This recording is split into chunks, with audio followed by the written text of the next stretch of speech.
오늘은 11월 마지막 날입니다. 그리고 내일부터 12월이 시작되어집니다. 아직도 2025년이라는 이 단어가 어색한데 25년? 근데 벌써 마지막 달이 되었습니다. 마찬가지로 오늘 우리는 사도행전 28장을 시작하게 되었습니다. 사도행전을 시작한 지가 이제 벌써 3년이 지나가고 있는데, 그러니까 2년하고 이제 3년째죠.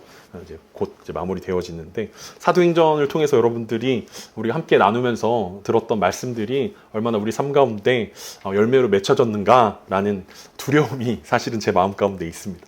여기서 사도행전을 맞춰도 되는가? 이렇게 마무리해도 될까? 라는 두려움들이 있지만 언젠간 30배, 60배, 100배의 열매로 나타나기를 기대하면서 함께 마무리하는 시간이었으면 좋겠습니다. 결혼 생활을 오래 하신 분들에 의하면 아내의 말은 언제나 옳다라는 그런 말씀들을 많이 해주십니다. 아내의 말은 언제 들어도 언제나 옳다는 것입니다. 만약 옳지 않다라고 느껴지면 다시 한번 자기의 말을 생각해 보라고 이야기하십니다. 옳지 않은 것 같은데 그러면 자기가 했던 말 언제나 옳다라는 말들을 해주시면서 아내의 말을 들어야 되는구나 라는 그 어떤 가정생활의 모범 같은 문장으로 우리 가운데 남겨져 있는 그 문장을 우리는 기억합니다. 그런데 곰곰이 생각하면 정말 옳은가라는 생각들을 하게 됩니다. 아내된 입장에서 여러분들은 어떻게 생각하실지 모르겠지만 정말 다 옳을까? 정말 진짜 그럴까? 라는 생각들을 하는데 사실은 행복한 가정생활을 위한 비결이지 그게 진짜 옳다라는 느낌은 잘 들지 않습니다. 그냥 싸우지 않으려면, 다투지 않으려면 아내 말대로 하는 게 좋은 거지 그게 꼭 옳아서 그 말을 따라야 한다라는 느낌은 잘 들지 않는다는 것입니다. 여러분들의 표정을 보아하니 동의하지 않는 것 같습니다. 네, 여러분들은 절대로 내 말은 절대 다 옳은데 라는 생각들을 가지고 있는 것 같지만 실제로 남편된 입장에서 제가 생각해 봤을 때 다 옳기 때문에 인정하는 게 아니라 내가 여기서 그냥 인정해주면 그냥 따라가주면 특별히 뭐 싸울 일도 없고 다툴 일도 없고 분란이 일어나지 않기 때문에 따라가는 일들이 더욱더 많을 때가 많다라는 입장을 남편의 입장에서 변명으로 이야기해 드립니다. 그런데 신앙생활을 오래 하다 보면 우리 가운데 생각하는 그 비슷한 문장이 있습니다. 하나님은 언제나 옳으시다라는 것입니다. 왜 하나님께서 하시는 일들은 언제나 옳겠습니까? 때로는 우리 마음 가운데 들지 않는 일들이 사실 너무나 많이 일어나게 됩니다. 원하지 않는 질병에 걸릴 때도 있고 원하지 않는 이별을 당할 때도 있고 원하지 않는 아픔들을 겪을 때도 있는데 그 속에서 신앙의 선배들이 고백하는 것은 하나님은 언제나 옳다라는 말씀입니다. 여러분은 이 말에 동의하십니까? 우리가 만약에 하나님이 옳지 않다라고 느껴지지만 그럼에도 불구하고 하나님과의 관계를 위해서 하나님과 다투지 않기 위해서 그래 하나님 옳습니다 라고 인정하며 넘어간다면 그것은 앞에서 이야기했던 부부관계와 훨씬 더 다른 이야기가 펼쳐지게 될 것입니다. 하나님이 일하시는 방식을 이야기하면서 많은 사람들이 구약의 하나님은 심판하시고 진노하시고 공의로우신 하나님이고 신약의 하나님은 은혜로우시고 사랑을 많이 베풀어 주신 하나님이라고 이야기합니다. 그래서 하나님은 언제나 옳습니다 라고 이야기할 때 구약에서 하나님은 즉각적으로 심판하시는 하나님 때문에 옳으신 분이고 신약에서 하나님은 언제나 참으시고 인내해 주시는 분이기 때문에 하나님은 옳으시구나 라고 오해하는 경우들이 있다는 것을 생각해 봅니다. 그런데 하나님은 구약에서도 그렇고 신약에서도 그렇고 늘 공의와 사랑 두 가지 방법으로 세상을 또 운영하는 방식이었다라는 것을 우리는 기억할 수 있습니다. 하나님이 언제나 옳으시다라는 것은 하나님은 공의로운 분이시면서 동시에 사랑이 많으시는 분이기 때문에 하나님은 언제나 옳을 수밖에 없다라고 우리가 인정할 수밖에 없다는 것입니다. 이렇게 하나님이 일하시는 방식들을 우리가 말씀을 통해서 살펴보다 보면 우리의 인생도 하나님은 어떻게 운영하시는지 하나님 우리 인생 가운데 어떻게 일하시는지 찾아볼 수 있습니다. 우리는 어떻게 마음 깊은 곳에서부터 하나님이 일하시는 방식이 그리고 하나님이 일하시는 것이 언제나 옳다라고 고백할 수 있겠습니까? 하나님은 여러분의 삶 가운데 한 주 동안 어떻게 일하셨습니까? 그리고 다음 한 주는 어떻게 하나님께서 일하시기를 원하십니까? 오늘 사도행전 28장에 이르러서 바울에게 하나님이 일하시는 방식을 우리가 함께 살펴보길 원합니다. 그리고 그 방식을 통해서 바울은 하나님은 옳으십니다 라고 고백했던 것들을 기억하면서 우리 삶에서도 하나님의 일하시는 방식이 어떻게 이루어질지 기대했으면 좋겠고 또 그 방식을 함께 찾아보면서 우리가 함께 고백할 수 있었습니다. 하나님은 언제나 우리 삶 가운데 옳으십니다 라고 고백할 수 있는 저와 여러분이 될 수 있었으면 좋겠습니다. 오늘 본문 1절과 2절입니다. 우리가 구조된 후에 안지 그 섬은 멜리데라 하더라. 비가 오고 날이 참에 원주민들이 우리에게 특별한 동정을 하여 불을 피워 우리를 다 영접하더라. 바울과 함께 배를 탔던 276명의 사람들은 2주 만에 드디어 육지에 도착하였습니다. 누가는 배가 모래에 걸려 깨어지는 상황에서 판자를 잡고 간신히 섬에 도착한 것을 구조되었다라고 표현하였습니다. 그들은 스스로 살아날 수 있는 상황이 아니었고 하나님의 도우심이 아니면 절대로 살아날 수 없는 상황을 인정했기 때문에 이런 되게 힘들고 어렵게 구조를 당했지만 하나님께서 구원하셨다라고 누가가 표현하고 있는 것입니다. 그리고 나중에 그 섬 사람들에게 듣게 된 그 섬의 이름은 멜리데라고 이름 붙은 섬이었습니다. 오늘날의 그 지도를 보면 그 섬은 말타라고 불리는 곳입니다. 말타 공화국이 거기에 위치하고 있고, 심지어 말타 섬에 가면은 지금도 바울 교회가 있고 바울 동상이 있고 바울이 도착한 곳을 성 바울만이라고 부르기도 합니다. 그러니까 그 섬의 자랑거리는 바울이 이 섬에 표류했다. 이게 그 섬 역사의 가장 큰 자랑거리입니다. 바울과 276명의 사람들이 그 섬에 표류해서 도착하게 됐고 거기서 3개월 동안 살았다. 이게 말타 섬의 가장 큰 자랑거리입니다. 이 배가 유라굴로 광풍에 정신없이 떠돌았지만 결국에 도착한 곳은 로마 아래에 있는 지중해 가장 큰 섬인 시칠리아 섬 바로 아래 붙어있는 말타 섬에 도착하게 된 것입니다. 그러니까 우리나라로 치면 제주도 밑에 마라도 정도 되는 그 섬에 이 바울과 그들이 함께 도착하게 되었습니다. 그러니까 백부장과 이 선장과 선주가 결정했던 것은 바울이 미항에서 우리가 겨울을 나야 됩니다라고 제안을 했는데 그걸 무시하지 않았습니까? 그리고 더 큰 베닉스로 움직여야 된다라고, 가까우니까 금방 간다, 하루면 간다라고 생각했는데 정신없이 그 풍랑을 만나게 되고 보름이 넘는 기간 동안 풍랑 가운데 정신없는 시간들을 보내면서 간신히 목숨만 건진 그곳에서 그들을 기다리고 있었던 것은 말타, 그 멜리데라고 불리우는 그 섬이었습니다. 그런데 이제 구조되고 난 이후에 그들을 기다리고 있었던 것은 설상가상 그 겨울비였습니다. 비가 내렸다라고 이야기하고 있습니다. 그러니까 겨울비, 바닷물에 이렇게 쪄들어서 안 그래도 추운데 비마저 내렸는데 이 시점이 겨울이라고 우리가 이야기하고 있지 않습니까? 11월에서 12월 정도 되는 그 기간일 텐데 그쯤에 지금 이들이 멜리데 섬에 들어왔습니다. 이제 추위가 그들을 괴롭히게 되었습니다. 근데 하나님은 멜리데 섬의 원주민들에게 특별히 더 따뜻한 마음들을 주셔서 바울에게 불을 피워 맞아들이게 하셨습니다.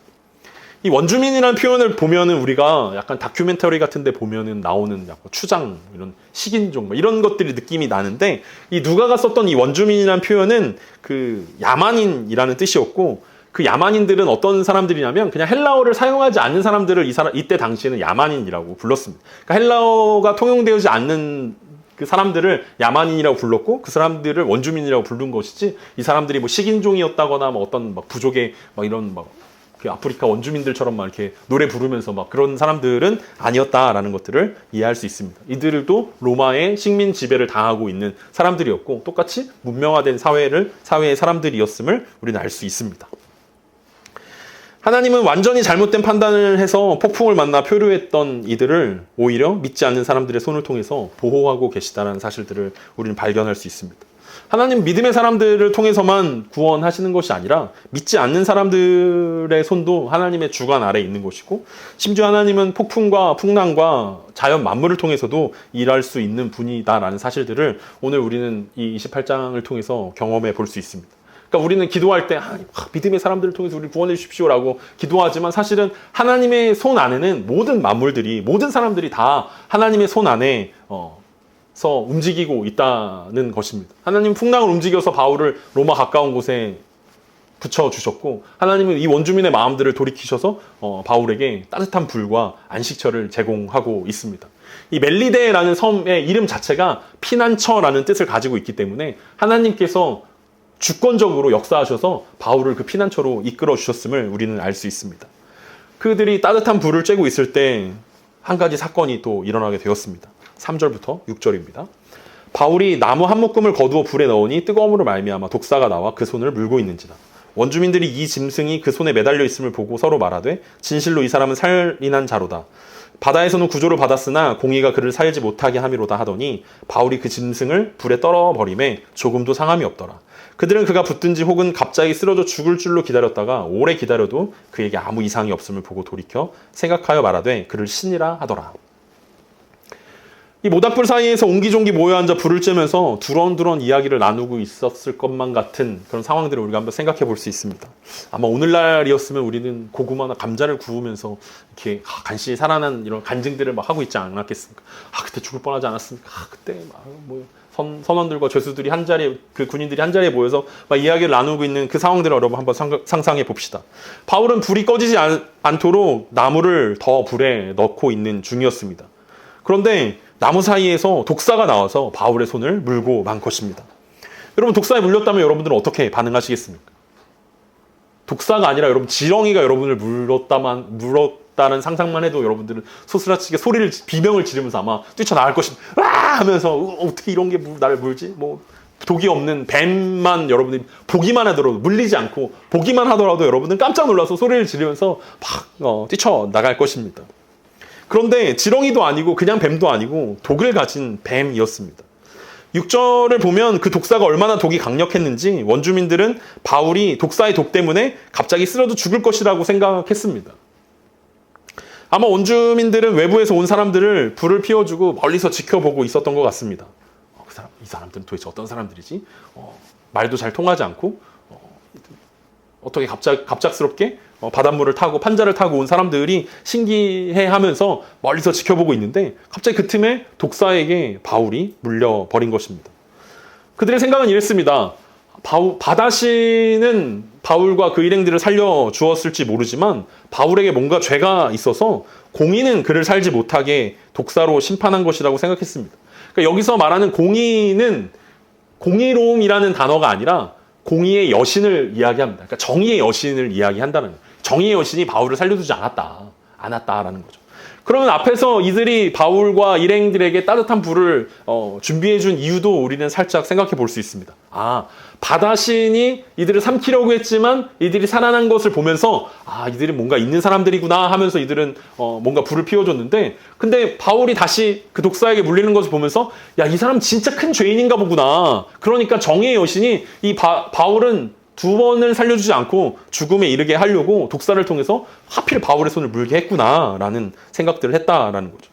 그러니까 로마의 세계관 안에서는 바다와 뱀은 신의 징벌과 저주의 상징이었습니다. 그러니까 바다라는 것이 늘 캄캄하고 아래를 알 수 없는 그런 이미지이기 때문에 바다의 신을 노엽게 하면은 늘 삼킨다, 풍랑이 일어난다, 이런 생각들을 가지고 있었고, 그곳에서 살아난 사람들이었기 때문에 뭔가 있구나라고 생각하면서 그들이 환영을 해주었는데, 이제 독사에 물리는 것을 보면서 이제 정의의 여신이 공의를 드러내는구나, 정의롭게 바울을 심판하는구나 라는 생각들을 했다는 것입니다. 여러분이 만약에 바울이라면 여러분들은 어떻게 이 독사에 물린 것들을 해석해 내겠습니까? 바울의 인생을 보면 참 하루도 편하게 그냥 지나가는 날이 없다라는 것들을 우리는 볼 수 있습니다. 바다에서 그렇게 고생하다가 육지에 도착한 것이라면 이 따뜻한 모닥불에서 좀 쉬게 내버려 두시면 얼마나 좋을까라는 생각을 하기도 합니다. 독사를 만나서 손에 물리는 이런 상황에서 여러분들이라면 어떻게 반응하시겠습니까? 저 같으면은 되게 진짜 난 운이 없구나 라는 생각들을 하게 될 것 같습니다. 난 진짜 복이 없구나. 난 진짜 불행한 사람이구나. 나는 불운한 사람이구나. 나는 하늘이 버린 사람이구나 라는 생각이 막 들 것 같습니다. 간신히 살아났는데 또 살아나자마자 갑자기 독사에 물리는 이 모습들을 생각해보면 하나님께 원망과 불평이 절로 나오지 않을까라는 생각들을 하게 됩니다. 아마 하나님께 막 원망하면서 소리 질렀을지도 모릅니다. 마치 바다에서 풍랑을 만났던 요나처럼 저 좀 그만 좀 내버려 두라고. 왜 자꾸 이렇게 하나님 막 이렇게 나를 힘들게 하냐고 막 이렇게 소리 질렀을지도 모르겠다라는 생각들을 합니다. 그런데 바울은 놀랍게도 이런 독사에게 물리는 이 상황 가운데 그냥 뱀을 훌훌 털어버렸다라고 5절에서 기록하고 있습니다. 아무것도 아닌 것이라는 듯이 매번 겪는 일인 것처럼 마치 독사가 아닌 그냥 벌레에 물린 것처럼 불에 떨어버렸다라고 이야기합니다. 어떻게 하면 이런 마음을 가질 수 있을까라는 생각이 너무 신기하기도 합니다. 바울은 도대체 어떤 마음으로 그런 독사를 막 이렇게 불에 던져버렸을까? 혹시 마가복음에 나오는 예수님의 말씀을 기억해서였을까? 라는 생각들을 하게 되죠. 마가복음 16장 17절과 18절에서는 예수님께서 제자들에게 이런 말씀을 마지막으로 남기셨습니다. 믿는 자들에게 이런 표적이 따르리니 곧 그들이 내 이름으로 귀신을 쫓아내며 새 방언을 말하며 뱀을 집어 올리며 무슨 독을 마실지라도 해를 받지 아니하며 병든 사람에게 손을 얹은즉 나으리라 하시더라. 바울이 대수롭지 않게 반응할 수 있었던 이유는 예수님의 약속의 말씀 때문이었구나라고 우리는 추측해 보기도 합니다. 바울이 얼마나 예수님을 향한 믿음이 충만했는지 예수님이 뱀을 집어 올려도 독을 마셔도 해를 받지 않을 거야 라는 이 말씀이 내게 임했구나 라는 그 마음으로 훌훌 털어버린 역시 바울은 믿음의 사람이구나 라고 생각을 합니다. 오늘날에도 이 말씀을 그대로 적용하려고 막 독을 마시는 분들도 계시고 뱀 굴에 막 손을 집어넣는 분들도 계시는데 대부분의 경우에는 독을 마시고 돌아가시고 뱀의 그 손에 넣었다가 병원에 가시는 분들이 훨씬 더 많다라는 사실들을 우리는 생각해 봅니다. 믿음이라는 것이 예수님께서 말씀해 주셨던 믿음이 그것을 의미하는 것들은 아니다라는 사실들을 생각해 볼 수 있다라는 거죠. 그러면 바울은 도대체 왜 이 독사에 물렸음에도 불구하고 대수롭지 않게 훌훌 떨어버리고 말았을까라는 생각들을 해본다는 것입니다. 자신의 삶을 통해서 그리고 로마로 오는 여정 가운데서 하나님이라는 존재에 대한 믿음이 내가 무슨 독을 먹어도 나는 죽지 않아. 나는 어떤 뱀에 물려도 난 살아날 거야. 그런 믿음이 바울에게 생긴 것이 아니라 바울에게 생긴 믿음은 무엇이냐면 하나님은 악을 선으로 바꾸시는 하나님이야 라는 그 경험이 바울에게는 하나님을 향한 신뢰로 그래서 이 모든 일들 가운데 하나님께서 이 악한 모든 일들을 선으로 바꾸시는 분이라는 신뢰와 믿음이 있었기 때문에 바울은 대수롭지 않을 수 있었다는 것입니다. 그러니까 바울이 나는 절대 죽지 않을 거야 라는 그 믿음 가운데 이런 일들을 한 게 아니라 하나님은 어떻게 해서든지 이 모든 일들 가운데 하나님의 일들을 하실 거야 라는 믿음이 있었기 때문에 바울은 대수롭지 않을 수 있었다라는 거고 이해할 수 있습니다. 왜냐하면 지금까지의 이 여정만으로 살펴본다 하더라도 누가의 항해일지를 통해서 우리가 살펴본 이 이야기를 통해서만이라도 우리는 하나님이 어떤 분인지 알 수 있는데 알렉산드리아 배에 탔던 이 276명의 공동체의 선택의 순간들을 우리 함께 생각해 봅시다.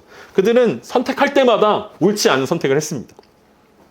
바울이 미항이라고 계속해서 주장했는데 그들은 미항이 아니라 베닉스라는 항구를 선택합니다. 그래서 광풍을 만나게 되었습니다. 선원들은 어떤 선택을 합니까? 이 광풍 가운데 간신히 좀 잦아드니까 구명보트를 타고 자기들만 도망치려고 시도를 합니다. 그런데 바울이 간신히 막아서고 발견하고 군인들을 통해서 간신히 막아섭니다. 선원들은 잘못된 선택을 했지만 그것이 선으로 바뀌었다라는 거죠. 군인들은 어떻습니까? 군인들은 이제 배가 깨어지는 상황 가운데서 바울과 죄수들을 다 죽이려고 했습니다. 악한 선택을 했다는 거죠. 그런데 백부장이 그것을 막아주면서 선하게 인도되었던 것들을 보게 됩니다. 사람들은 계속해서 악한 선택들을 하는데 좋지 않은, 옳지 않은, 지혜롭지 않은 선택들을 내리고 있는데 하나님은 자꾸만 그 상황 가운데 계속해서 개입하셔서 악을 선으로 바꾸시는 하나님이라는 사실을 바울은 깨달았기 때문에 대수롭지 않을 수 있었다라는 거죠. 어떤 사람들은 뱀에 물려서 죽은 사람들이 굉장히 많이 있습니다. 바울이라서 특별히 살아난 것이 아니라고 이야기할 수 있습니다. 우리가 어떤 큰 사건과 사고 가운데서 우리는 어떤 사람들은 내가 하나님이 구원해 주셔서 간신히 살았다라고 하는 간증들을 우리는 꽤 종종 많이 듣습니다. 비행기를 탈 뻔했는데 못 타게 됐다든지 어떤 큰 재난의 현장 가운데 갈 뻔했는데 못 가게 됐다든지. 그런데 돌이켜 생각해 보면 그러면 그 재난 가운데 있었던 그래서 그 환난 가운데 어려움을 겪었던 사람들은 왜 하나님이 구원해 주지 않았을까라는 생각들을 하게 된다라는 거죠.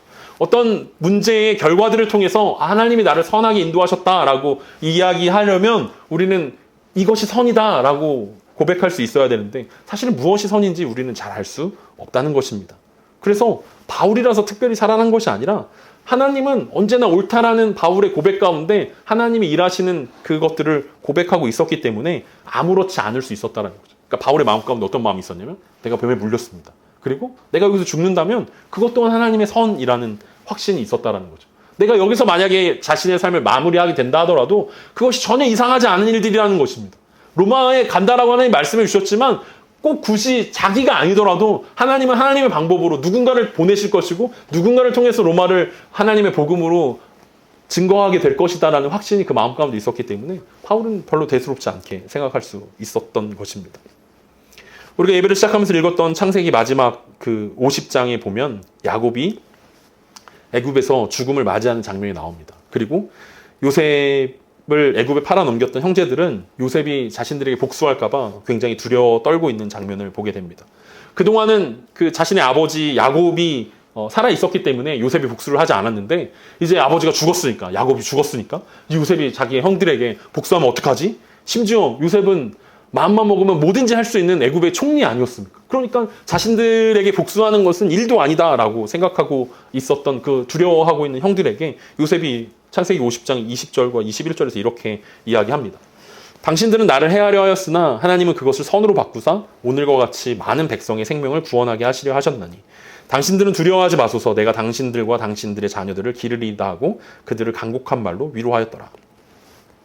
당신들은 나를 해하려고 애굽으로 팔아 넘겼지만 하나님은 그것을 선으로 바꾸셔서 나를 총리가 되게 하고 나를 통해서 이스라엘 백성들을, 그리고 애굽 백성들을 구원하셨습니다. 라고 고백했던 요셉의 고백처럼 바울은 독사에게 물려도 안심할 수 있었던 이유는 바울은 하나님의 어떤 선택과 상황 속에서도 선으로 바꾸시는 분임을 신뢰했기 때문에 그렇습니다. 그렇다면 우리의 삶 가운데 바울처럼 우리가 세상을 살아가려면 우리도 하나님을 향한 이런 신뢰가 있어야 한다라는 뜻일 것입니다. 하나님은 언제나 오르시다라는 바울의 고백처럼 우리도 어떤 상황 가운데서도, 심지어 독사에게 물리는 상황 가운데서도 하나님 언제나 오르십니다. 하나님 언제나 신실하십니다. 사람들이 말하는 불행하다라고 말하는 순간이 찾아오더라도 하나님은 신실하신 분입니다. 라고 고백할 수 있는 신뢰가 우리 가운데 있어야 한다라는 뜻입니다. 바울이 속으로 그렇게 고백하고 있었을 때 이제 원주민들은 바울을 신이라고 부르게 되었습니다. 바다의 신도 이겼고 정의의 여신도 이겼습니다. 그래서 이 섬에 있는 사람들은 야, 바울은 진짜 신인가 보다. 바다 신도 이기고 정의의 여신도 이기고 바울은 천하무적인가 보다 라는 그런 생각들을 하게 되었다라는 거죠. 믿음의 사람들이라고 해서 폭풍이 피해 가지 않는다라는 것을 우리는 계속해서 살펴보고 있습니다. 독사에 물리지 않는 것도 아니라는 것을 우리는 보고 있습니다. 우리도 똑같이 폭풍을 만나고 뱀의 공격을 받습니다. 사람들에게 오해도 받고 상처도 있습니다. 병에 걸리기도 하고 실패하기도 합니다.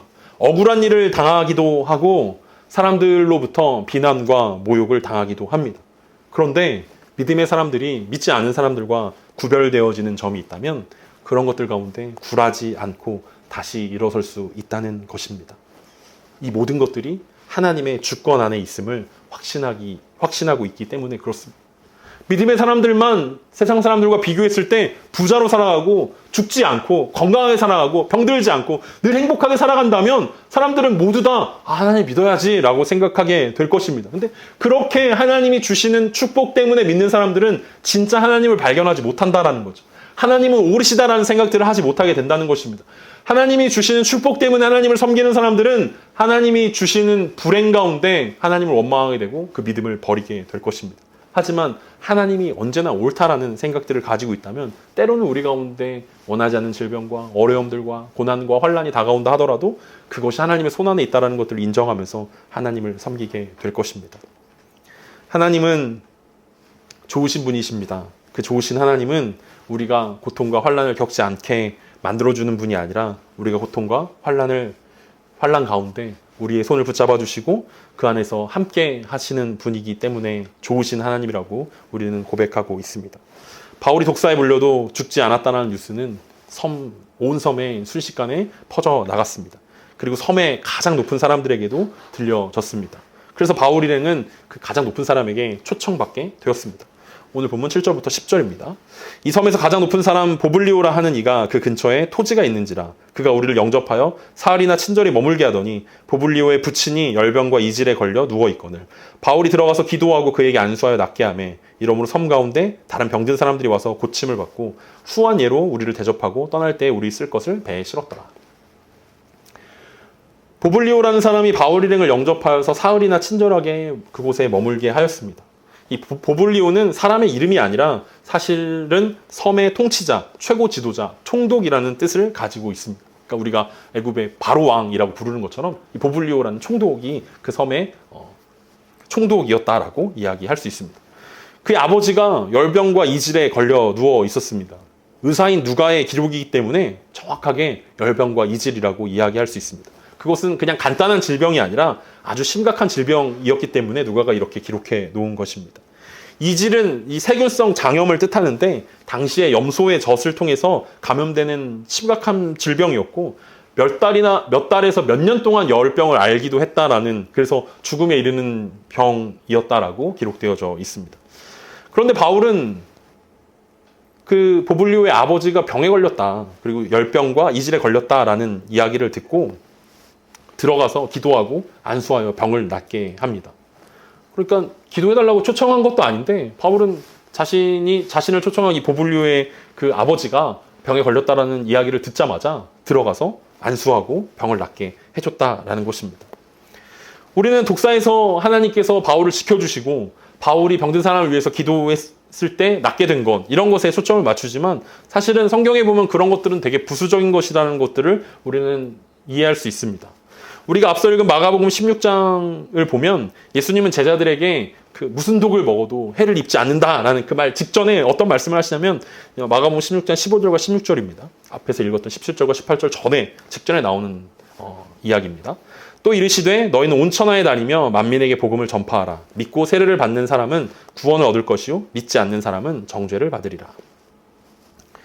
그러니까 예수님께서 제자들에게 무슨 독을 먹어도 해를 입지 않고 독사에 물려도 어려움이 없다라는 그 이야기는 어떤 맥락 가운데 있었냐면 만민에게 복음을 전파하기 위해서 필요한 것들이다라고 이해할 수 있습니다. 그래서 바울은 고난 가운데서도 흔들리지 않고 축복 가운데서도 흔들리지 않을 수 있었습니다. 예수님께서 그에게 약속하셨던 것은 만민에게 복음을 전파할 때 이런 일들이 일어날 것이다 라는 약속의 메시지였기 때문에 그렇습니다. 바울이 지금 하고 있는 것이 만민에게 복음을 전파하는 일들이었기 때문에 때로는 그런 일들이 일어날 수도 있고, 그리고 그가 손을 얹을 때 나을 수도 있겠다라는 확신이 그의 마음 가운데 있었다는 것입니다. 왜냐하면 그가 병을 고친 것이 아니라 바울은 하나님이 하신 일이라는 것을 너무나 잘 알고 있었기 때문입니다. 내가 고친 것이 아니라 하나님이 고친 것이구나 라는 것들을 기억할 수 있었습니다. 바울이 자신의 힘으로 고칠 수 있었다면 왜 바울은 자기 자신의 병은 고치지 못했겠습니까? 바울이 자신의 힘으로 병을 고친 것이었다면 자신의 동료들의 질병은 왜 고치지 못했겠습니까? 하나님은 고치실 때가 있고 고치지 않으실 때도 있습니다. 다만 바울은 그 통로가 되는 것입니다. 그럼에도 바울이 하나님의 치유의 통로가 될 수 있었던 이유는 그 자신이 누구보다 고통과 어려움을 많이 겪은 사람이었기 때문일 것입니다. 그러니까 멜리데 섬에 살고 있는 많은 사람들이 질병과 어려움 가운데, 고통 가운데 살고 있었습니다. 그리고 그들은 쉽게 바울도 아마 그런 죄를 지어서 질병에 걸린 것이야 라고, 죄를 지어서 독사에 물린 것이다 라고 정죄했습니다. 그리고 독사에 물렸음에도 불구하고 쉽게 죽지 않자 그들은 바울의 형통을 바라보며 그는 신인가 보다 라고 쉽게 단정 짓는 모습들을 보게 됩니다. 그런데 바울은 고통도 형통도 하나님의 손에 있다라는 사실들을 우리 가운데 이야기하고 있는 것입니다. 바울의 배가 파손하게 된 고통도 하나님이 하신 일이었습니다. 멜리데 섬에 오게 된 형통도 하나님이 하신 일이었습니다. 독사에게 물린 고통도 하나님이 하신 일이었습니다. 그리고 원주민의 마음을 움직여서 영접받게 된 형통도 하나님이 하신 일이었습니다. 그러니까 바울이 손을 얹어서 병을 낫게 한 기도도 하나님이 하신 형통이었고, 바울이 기도했는데 낫지 않게 된 고통도 하나님이 하신 일이라는, 그 하나님이 하시는 일이라는 사실을 바울이 너무나 잘 알고 있었기 때문에 바울은 잘 되는 일에 형통 가운데 흔들리지 않을 수 있었고 고통 가운데 흔들리지 않을 수 있었다는 거죠. 이 모든 것이 하나님의 손으로 하나님이 일하시는 방식이구나 라는 사실들을 그가 깨달았기 때문입니다. 앞에서 얘기했던 것처럼 내일이면 12월이 됩니다. 또 한 해가 마무리되고 있고 또 우리는 나이를 한 살 더 먹게 됩니다. 우리 모두가 경험하고 있는 것은 예전처럼 건강하지 않구나, 내가 젊지 않구나 라는 사실을 온몸으로 느끼고 있습니다. 회복이 더디구나, 이게 나이를 먹어가는 것이구나, 눈이 잘 안 보이는구나, 그러면서 우리는 또 조급해지고 있습니다. 이게 성공한 인생이라고 과연 이야기할 수 있을까? 혹시 이것은 실패한 인생은 아닐까? 그 상황 가운데서 우리가 고백해야 되는 것이 있다면 하나님은 늘 언제나 옳다라는 사실입니다. 늘 가장 좋은 길로, 가장 완전한 길로 우리를 인도하는 분이라는 사실일 것입니다. 바울은 풍랑 가운데 고통을 경험하면서도 이것이 하나님의 손이라고 이야기했습니다. 독사에 물려 고통당하는 순간 가운데서도 이것이 하나님의 손이구나, 하나님의 계획하심이구나 라를 인정했습니다. 때로는 바울은 멜리데 섬의 형통 가운데 도착할 때에도 또 자신이 기도함으로 많은 사람들이 고침을 받는 그 형통 가운데서도 이것이 하나님의 손이구나, 하나님의 일하심이구나를 인정하며 하나님께 영광을 올려드렸던 바울의 모습들을 통해서 우리가 고백해야 되는 것은 하나님은 언제나 옳다라는 사실일 것입니다. 그렇게 고백할 때 하나님은 우리를 바울처럼 축복의 통로로 사용해 주실 것입니다. 바울을 살려주신 이유가 무엇입니까? 멜리데 섬에 있는 고통당하는 사람들 때문 아니겠습니까? 하나님은 바울을 살리는데 끝나지 않고 그 속에 있는 많은 고통당하는 영혼들을 살려주셨습니다. 마찬가지로 하나님은 우리를 살리시는데 끝내지 않으시고 반드시 우리를 통해서 누군가를 살리기 원하신다라는 사실을 기억하셔야 할 것입니다. 바울이 살렸던 보블리오의 가정을 생각해 보면 보블리오의 아버지가 이제 열병과 이질에서 낫게 되지 않았습니까? 그리고 보블리오라는 이 총독이 나중에 어떻게 되냐면 멜리데 섬의 첫 번째 목회자가 되어집니다. 그리고 주교가 되어서 멜리데 섬을 복음을 증거하는데 쓰임 받았다라고 역사에 기록되어져 있습니다. 바울이 괜히 독사에게 물렸는데 아무렇지 않았던 것이 아닙니다. 바울의 보호하심 뒤에는 섬 전체에 치유가 있었던 것을 그가 알았기 때문일 것입니다. 우리를 지키시고 보호하시는 그 하나님의 손길 뒤에는 누군가의 회복이 있을 것입니다. 고통도 하나님의 뜻이고 형통도 하나님의 뜻이기에 우리가 할 수 있고 해야 되는 것은 언제나 항상 오르신 그 하나님을 함께 찬양하는 것입니다. 그래서 시편 104편 1절에서는 내 영혼아 여호와를 송축하라. 여호와 나의 하나님이여 주는 심히 위대하시며 존귀와 권위로 옷 입으셨나이다 라고 고백하고 있는 것입니다. 우리가 앞에서 찬양으로 고백했던 것처럼 내 영혼아 여호와를 송축하라 라고 이야기할 수 있는 이유는 하나님은 언제나 오르시기 때문에 그렇습니다. 때로는 고통 가운데, 때로는 형통 가운데 우리 삶을 인도하시는 하나님의 방식을 이해하셨으면 좋겠습니다. 그리고 그 상황 가운데서 우리를 통해서 누군가를 살리시기를 원하시는 그 하나님의 계획을 인정하고 우리가 하나님의 축복의 통로로 사용되어지는 귀한 한 주, 그리고 마지막 2025년 12월 한 달이 되어지길 소망하면서 하나님을 신뢰하는 그 믿음을 가지고 세상 가운데 함께 나아갑시다.